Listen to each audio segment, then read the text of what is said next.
The search for intelligent life fascinated us for decades, but we just weren't prepared to find intelligent death. At birth, everyone has the date they will die tattooed on their arm. You were supposed to die yesterday. I died. I feel myself floating up, away from my body. I look down and see my body down there. Then, it wakes up. I was standing in my room when the wind closed the door. I laughed and said, "Well, now open it." I froze when the door opened slowly.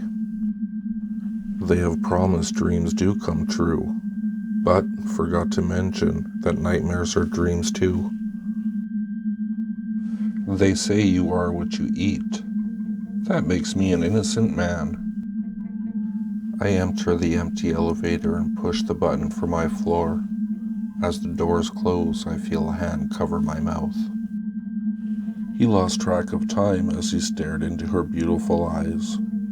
When the doorbell rang, he placed them back in the freezer.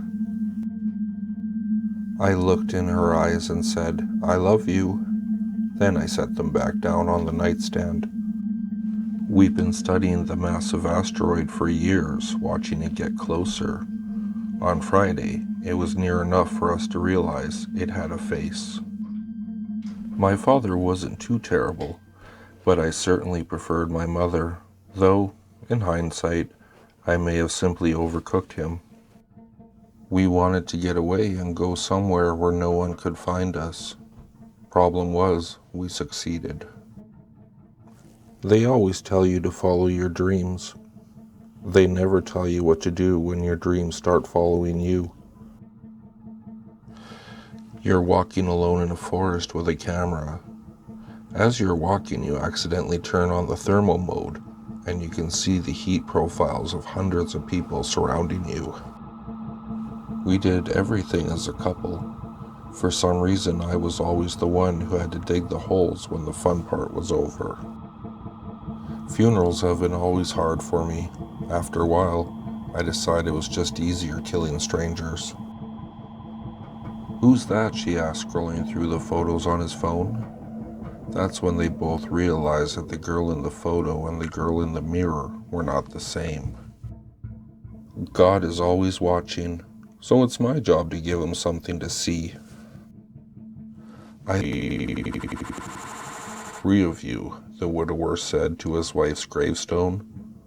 A voice behind him whispered, "You never will." The pain in my head was starting again. I thought about the gun in my drawer. Maybe the third time would be the charm. You know when you think, why would anybody ever do that? But then you do it and you finally get it. Yeah, that's why I need a new hacksaw.